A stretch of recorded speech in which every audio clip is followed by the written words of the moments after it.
दोस्तों,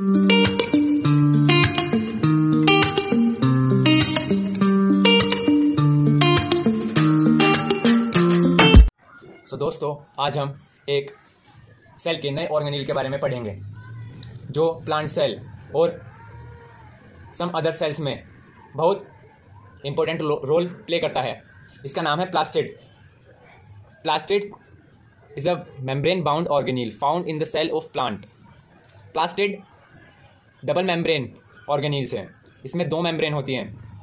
यह organelles plant cell में, एल्गी के सेल में और सम अदर यूकैरियोटिक ऑर्गेनिज्म में पाया जाता है। यूकैरियोटिक ऑर्गेनिज्म वह ऑर्गेनिज्म होते हैं जिनका सेल वेल डिफाइंड होता है। उसमें nucleus, cytoplasm, endoplasmic reticulum, mitochondria ये सब प्रेजेंट होते हैं और इनका सबका अलग स्ट्रक्चर होता है। ये मिक्सअप नहीं होते।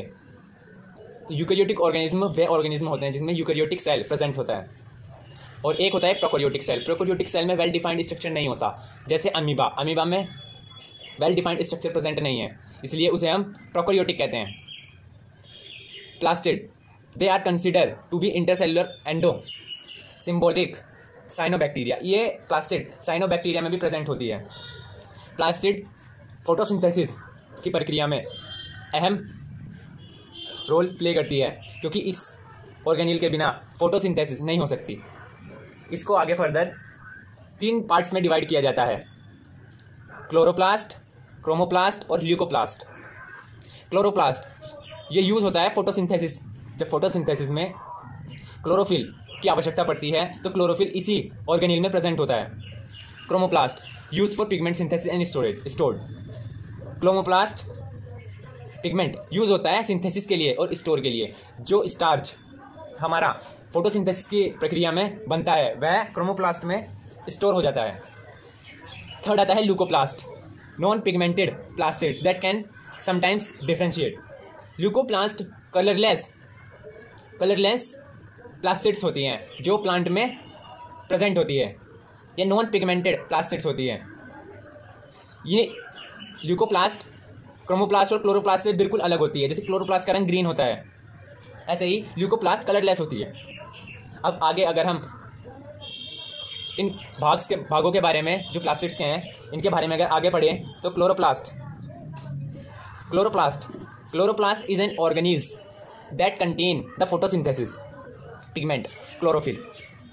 सबसे मेन पिगमेंट जो क्लोरोफिल में होता है वो होता है क्लोरोफिल। क्लोरोफिल के बिना फोटोसिंथेसिस नहीं हो सकती। ये क्या काम करता है? Capture of light. ये लाइट को कैप्चर करता है और उसको कन्वर्ट करता है एनर्जी में। अगर ये पिगमेंट एब्सेंट होगा लीफ में तो फोटोसिंथेसिस नहीं हो पाएगी।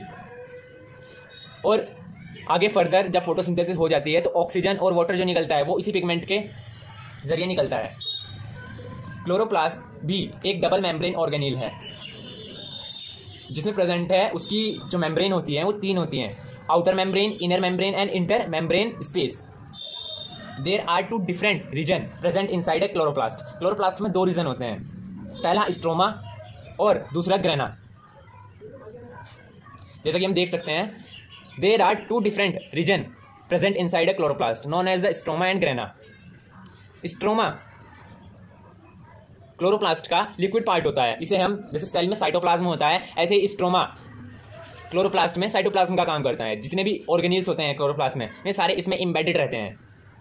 अब आगे क्लोरोप्लास्ट के स्ट्रक्चर की बात करते हैं।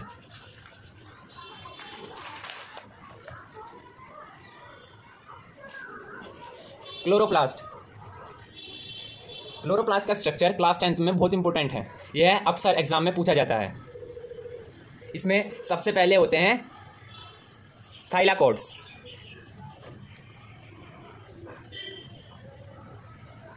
सिंगल जो डिस्क है इसे थाइलाकोड बोलते हैं। जिनसे ये थाइलाकोड्स एक दूसरे से कनेक्टेड हैं उसको कहते हैं लेमिला।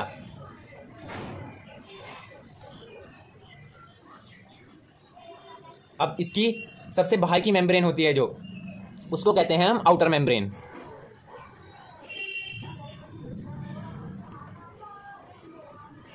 इसमें खुद के राइबोसोम्स भी प्रेजेंट होते हैं।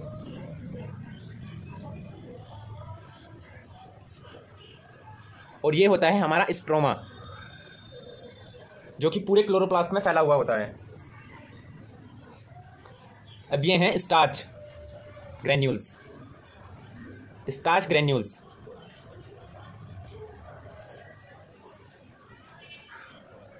पहली आउटर मेम्ब्रेन होगी, दूसरा होगा inter space membrane. Inter space membrane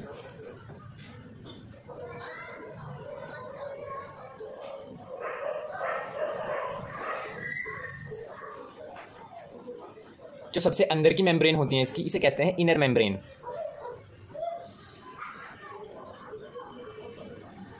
इसका खुद का डीएनए प्रेजेंट होता है। डीएनए की फुल फॉर्म होती है डीऑक्सी राइबो न्यूक्लिक एसिड। जैसे ये थाइलाकॉइड डिस्क होती है, ऐसी ही जब ग्रुप ऑफ डिस्क मिलकर क्या बनाती है, या बंडल ऑफ डिस्क मिलकर ग्रेनम बनाती है, ग्रेनम। और ये ग्रेनम अटैच होते हैं लेमिला से। ये जितने भी आपको रो टाइप दिख रहे हैं या ये स्ट्रेट लाइन स्ट्रक्चर दिख रहा है, ये सारे होते हैं लेमिला। तो ये स्ट्रक्चर जो क्लोरोप्लास्ट का है ये इंपॉर्टेंट है क्लोरोफिल की वजह से। तो क्लोरोफिल कहाँ प्रेजेंट होता है? तो क्लोरोफिल प्रेजेंट होता है जो थाइलाकॉइड्स होते हैं। जैसे ये थाइलाकॉइड की एक डिस्क है, तो इसकी जो मेम्ब्रेन होंगी, जो इसकी बाउंड्री होगी, उसमें क्लोरोफिल प्रेजेंट होगा।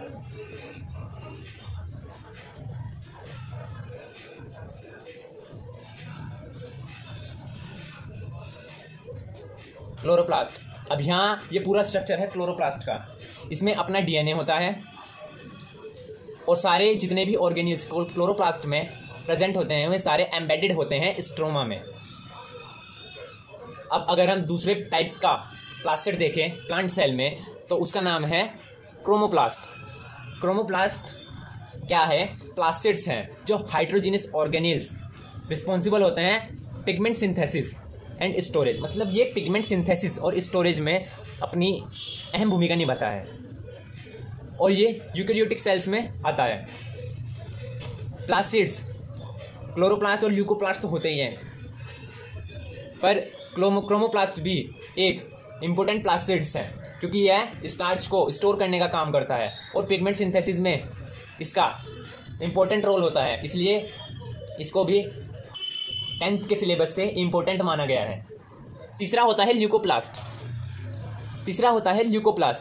Leucoplast are the colourless plastids and they are found in non photosynthetic part. मतलब नॉन फोटोसिंथेटिक पार्ट में ये प्रेजेंट होता है। जैसे फोटोसिंथेटिक पार्ट वह पार्ट होता है जहाँ क्लोरोप्लास्ट प्रेजेंट हो, क्योंकि उसमें क्लोरोफिल होता है और क्लोरोफिल ही फोटोसिंथेसिस को करता है। हमारी लीफ के ज़्यादातर सेल में क्लोरोफिल प्रेजेंट होता है और ल्यूकोप्लास्ट वहाँ प्रेजेंट होता है जहाँ क्लोरोप्लास्ट नहीं होता। जैसे रूट्स हो गई और स्टेम हो गई, ओल्ड स्टेम होगी जो, उसमें ल्यूकोप्लास्ट प्रेजेंट होगा। जैसे इसमें बता रखा है कि रूट्स में, सीड्स में, बल्ब्स में, एक्सेट्रा में ये प्रेजेंट होता है। ल्यूकोप्लास्ट क्या काम करता है? पहले तो ये स्टार्च को स्टोर करेगा, फिर लिपिड और प्रोटीन, इन तीनों को स्टोर करने का काम करता है। क्रोमोप्लास्ट सिर्फ स्टार को स्टोर कर रहा था और पिगमेंट सिंथेसिस कर रहा था, पर ल्यूकोप्लास्ट स्टार्च, लिपिड और प्रोटीन तीनों के स्टोर में अपना कार्य करता है। ये तीनों ही टाइप के प्लास्टिड्स इंपॉर्टेंट हैं और 10th बोर्ड में इन तीनों से ही क्वेश्चंस पूछे जाते हैं। और क्लोरोप्लास्ट तो सबसे ज़्यादा इंपॉर्टेंट है क्योंकि 10th क्लास के बायोलॉजी में फर्स्ट चैप्टर जो लाइफ प्रोसेस, उसमें न्यूट्रिशन इन प्लांट में फोटोसिंथेसिस, जिससे वो अपना न्यूट्रिशन लेते हैं, तो फोटोसिंथेसिस में क्लोरोफिल एक अहम भूमिका निभाता है। और क्लोरोफिल हमारी क्लोरोप्लास्ट के स्ट्रक्चर में प्रेजेंट होता है, इसलिए यह बहुत महत्वपूर्ण है फोटोसिंथेसिस के लिए। तो धन्यवाद आपका, आपने हमारी वीडियो को पूरा देखा और सब्सक्राइब और कमेंट करना ना भूलना। हमारी वीडियो में जितनी कमियां हैं आप हमें बताइए, हम उन्हें आगे की वीडियोस में सुधारने की कोशिश करेंगे।